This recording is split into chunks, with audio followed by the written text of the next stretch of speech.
Secom, c'est aujourd'hui le dernier indépendant en télévision en France. Nous sommes un petit groupe qui, vous l'avez compris, est basé en région dans la métropole lilloise.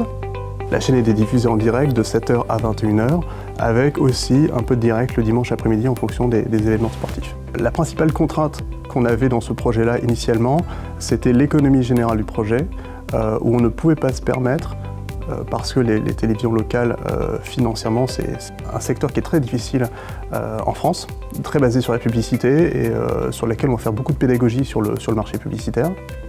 On était obligé d'avoir un nombre réduit d'opérateurs techniques. Notre volonté, c'était d'avoir un présentateur qui, en plateau, fait tout. Un petit peu l'homme orchestre, ça a souvent été décrié, mais aujourd'hui, nous avons un présentateur, mais nous n'avons pas de directeur photo, pas de réalisateur, pas de cadreur. Et quand il y a un invité, c'est aussi le présentateur qui, à la fois, fait son journal et fait les commutations de caméra vers l'invité. On le verra tout à l'heure. En 2016, le Conseil supérieur de l'audiovisuel français a décidé que toutes les chaînes devaient passer en haute définition. Grand Lit TV, lancé en 2009, avait été lancé en définition standard et il nous appartenait de faire évoluer l'infrastructure en HD. Donc en 2017, le gros challenge pour le groupe Secom, c'était à la fois de passer Grand Lit TV en HD et de lancer Grand Littoral également en HD.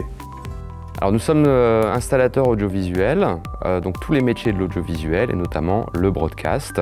Et nous avons eu l'occasion sur ce projet de travailler avec la société Ross et les beaux produits de chez Ross.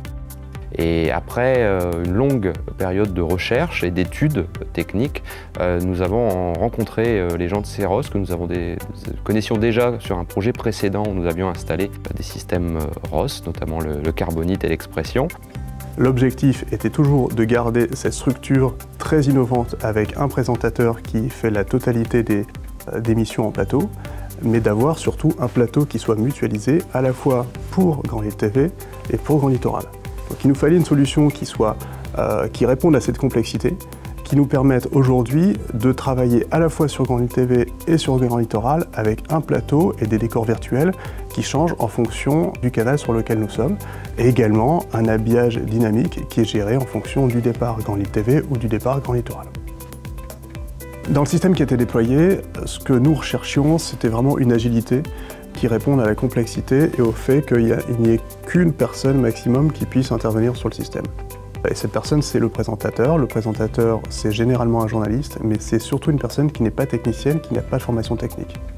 Donc il nous fallait un outil qui soit ergonomique, qui réponde à toutes les fonctionnalités qu'on voulait obtenir, sur une interface idéalement tactile, et éventuellement avec des raccourcis clavier, mais surtout tactile, et qui permettent à une personne lambda de pouvoir travailler sur le système. Ce qu'on a constaté, c'est qu'en 2009, il fallait à peu près une centaine d'heures d'entraînement pour qu'une personne puisse faire du direct. Alors le résultat, ça donne une tablette tactile qui est utilisée par le journaliste lui-même, et il n'y a que le journaliste pour utiliser l'ensemble des fonctionnalités. Donc tout est résumé derrière des boutons qui activent une ou plusieurs fonctions à la fois. Et le résultat, c'est qu'en quelques jours, les journalistes se sont habitués à ce système très vite, puisque très simple. Et aujourd'hui, ça fonctionne très bien, et en quelques actions sur la tablette tactile, on est capable de lancer un direct, de lancer une production et d'agir sur toutes les fonctionnalités du studio. Ce qui a été mis en œuvre, donc c'est effectivement une interface dashboard extrêmement simple, avec des gros boutons, facilement identifiables. Sur la partie droite, on a la playlist du présentateur. Sur la partie gauche, on a l'ensemble des commutations de caméra qui sont reprises par des boutons, plein écran, duplex 2, duplex 4, 4 sources différentes ou 2 sources différentes. Nous sommes sur fond vert, donc nous avions besoin d'un outil d'incrustation. L'outil d'incrustation, c'est la solution trackless. Nous avions également besoin de toute une solution de titrage, et là c'est la solution expression qui a été reprise. Titrage du présentateur, c'est-à-dire que quand le présentateur appuie sur le bouton On Air, il passe en plateau. Dans les 4 secondes, on a son titrage. Toutes les personnes, leur titrage apparaît en automatique.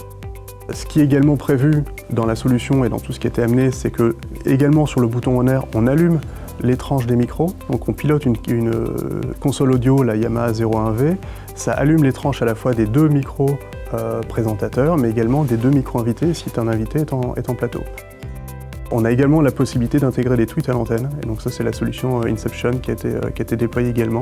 Donc des tweets ou des messages Facebook ou des messages Instagram sont préapprouvés par la rédaction en chef.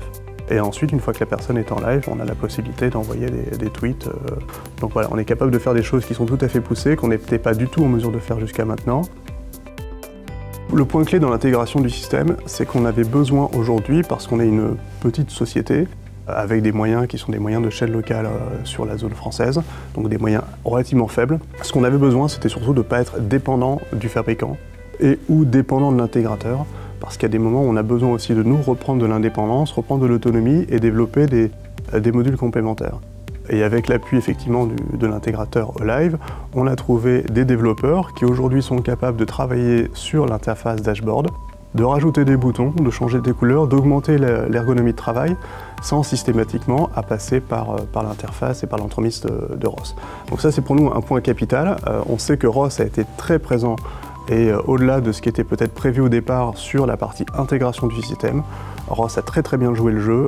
Les équipes européennes comme les équipes au Canada pour nous apporter un outil qui remplit la totalité des fonctionnalités qu'on attendait sur la partie production plateau. Aujourd'hui, ce qu'on constate avec un mois d'utilisation du système, c'est qu'on a un système qui est extrêmement performant, qui est stable, qui aujourd'hui n'a pas besoin d'être démarré tous les jours comme les outils qu'on a pu connaître par le passé. ROS a été un partenaire des premiers instants sur ce projet qui semblait compliqué au départ. Et ROS, avec nous, avec le client également, nous a permis de rendre un ensemble de difficultés techniques, de les rendre très simples à l'utilisation pour le client. Derrière, ça a été évidemment beaucoup de travail, beaucoup de discussions, mais le support qu'a pu nous apporter ROS dans ce projet a vraiment été incroyable, puisqu'ils sont vraiment présents à nos côtés en permanence et ils sont très réactifs pour résoudre des problématiques ou pour nous accompagner aussi à améliorer le système en permanence. De titrage. Aujourd'hui, nous sommes très satisfaits du système qui a été déployé. Ça, c'est un point qui est clair sur la partie plateau. C'est vraiment une solution qui est très efficace. Les présentateurs sont aussi très contents. En termes d'ergonomie de travail, on a des fonctionnalités qui sont bien au-delà de ce qu'on avait pu imaginer.